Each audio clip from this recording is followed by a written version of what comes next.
If you've been listening to this all along, you've already heard some pretty astounding things in the law. Some of you who thought I was crazy before and have been following this documentation in the law now know that I'm right on the items that I've covered, and I will continue. Ladies and gentlemen, when the sheeple in this country ever wake up, if they ever wake up, the tyrants in Washington, D.C. had better have found a very deep hole. And it better be a big hole, because there's an awful lot of cockroaches that need to crawl into it. Don't go away. I'll be right back. And we will continue right where we left off on Friday.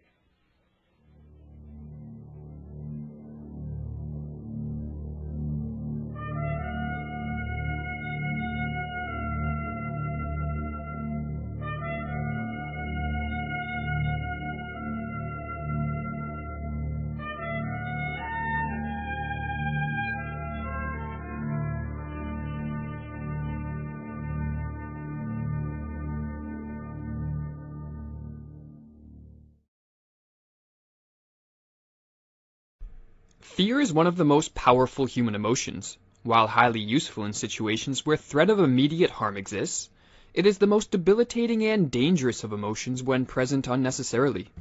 In this video, we will examine how fear can be used as a tool to manipulate others, and how those in positions of power, past and present, have effectively used fear to control certain aspects of society. Humans, especially since the Industrial Revolution, have become increasingly protected from the dangers that our ancestors faced in relation to the natural world. But as mankind's fear of nature and the elements has fallen, in its place many other fears have come to fill the void. Some of these fears have arisen in response to real threats, but many have been in response to things imagined, as the Stoic philosopher Seneca pointed out. There are more things likely to frighten us than there are to crush us. We suffer more often in imagination than in reality. While some of these imagined fears are of one's own making, many are the consequence of narratives created by those in positions of power. Individuals looking to take advantage of and manipulate others have long realized the power of fear. When one is gripped by fear of a threat, real or imagined, their rational and higher cognitive capacities shut down, making them easily manipulated by anyone that promises safety from the threat. No passion so effectually robs the mind of all its powers of acting and reasoning as fear, wrote the 18th century philosopher Edmund Burke. Ruling classes for thousands of years have understood the power of intentionally invoking fear in their subjects as a means of social control. Henry Frankfort, in his book The Intellectual Adventures of Ancient Man, noted that between 1800 and 1600 BC, a fear psychosis spread through ancient Egypt, precipitated by the invasion of foreign rebels hungry for power and conquest. Initially, this fear psychosis was justified by a real threat. Yet even when these foreigners were successfully driven far away from Egypt, the ruling powers sought to artificially maintain fear among the population, realizing that a fearful population is easier to control than a fearless one, as Frankfort explained. The common desire for security need not have survived after the Egyptian Empire extended the military frontier of Egypt well into Asia, and thus removed the peril from the immediate frontier. However, it was a restless age, and there were perils on the distant horizon which could be invoked to hold the community together, since unity was to the advantage of certain central powers. A fear psychosis once engendered remained present, and there were forces in Egypt which kept alive this fear psychosis in order to maintain the unified purpose of Egypt. The artificial construction and maintenance of fear in a population by a ruling class has remained pervasive from the time of ancient Egypt up until the modern day. Oppressive governments often maintain their grip on a nation by continually invoking fear, and then proceeding to claim that only they, the ruling powers, have the means and ability to protect the population from such a threat. The whole aim of practical politics, wrote H.L. Mencken, is to keep the populace alarmed and hence clamorous to be led to safety by menacing it with an endless series of hobgoblins, most of them imaginary. John Adams, one of the founding fathers of America, echoed this sentiment, writing, "Fear is the foundation of most governments."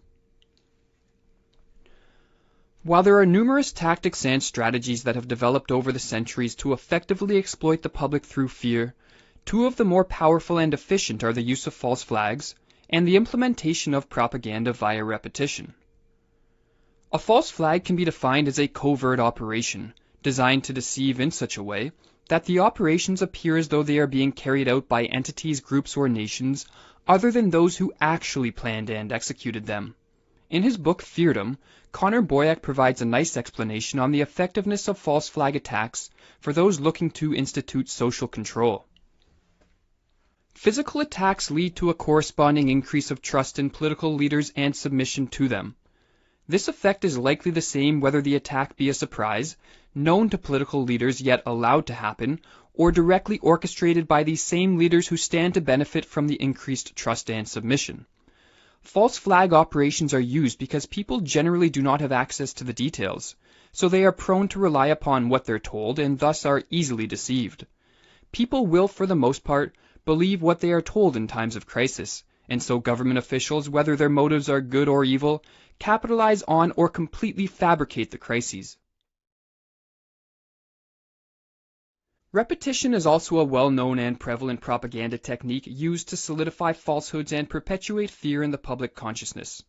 By repeating specific phrases and warnings, and displaying particular symbols and images over and over through various mediums, those in power are able to paralyze entire populations with a fear psychosis. The Nazi propaganda minister Joseph Goebbels was well aware of the power of repetition in cloaking falsehoods in a garb of truth, stating, "It would not be impossible to prove with sufficient repetition and a psychological understanding of the people concerned that a square is in fact a circle. They are mere words, and words can be molded until they clothe ideas in disguise." George Orwell, in a related manner, viewed political language as largely a form of propaganda designed to deceive people, as he wrote, "Political language is designed to make lies sound truthful and murder respectable, and to give an appearance of solidity to pure wind." The technological advances of the last century have given those in power the ability to propagate their narratives and engage in fear-mongering to an extent never before seen in history. However, despite the unnerving situation we find ourselves in, there is an antidote to the power of propaganda and fear-mongering, that being knowledge. Plato rightly stated that ignorance is the root of misfortune. And as long as we remain ignorant of the fact that all too often those who claim to protect us from fear are actually manipulating our fears for their own benefit, then we will be contributing to the misfortune of the world through our ignorant compliance. The philosopher Voltaire stated that those who can make you believe absurdities can make you commit atrocities. To avoid being an individual who can be convinced of absurdities, one must become an active truth seeker, instead of the all-too-common passive propaganda receiver. An important step in becoming an active truth seeker is the realization that when evaluating the claims of those in power, skepticism is warranted and even necessary. Very often those who rule do not have the best interests of the public at heart, for as Alexander Solzhenitsyn put it, "Political genius lies in extracting success even from the people's ruin." The reality is that most of us are not in a position to single-handedly change the world, but we can at least try to rid ourselves of the unnecessary fears which are the fuel for so much hate and destruction in the world. In fact, taking responsibility for one's actions and the beliefs that motivate such actions may be the most important thing one can do when faced with the prospect of an oppressive government. For as Stanley Milgram noted, the disappearance of a sense of responsibility is the most far-reaching consequence of submission to authority, and furthermore, might there be truth to the comment by F.A. Harper that the man who knows what freedom means will find a way to be free? At this point, some may be thinking that while the use of fear by those in power certainly contributed to horrible situations in the past, most notably in the totalitarian states of Russia, Germany, and China in the 20th century, Western nations of the present are far from approaching a situation so dire. Hopefully this is true, but it is important to realize that those who have lived through the rise of oppressive governments have seldom realized the perilous situation they were in until it was too late. We will conclude this lecture with a fascinating but ominous passage from the book They Thought They Were Free, which is based on interviews with normal Germans who lived during the Nazi regime. The following quote comes from one of the Germans interviewed, where he discusses why he thought that more ordinary Germans didn't take a stand against the rise of the Nazi government.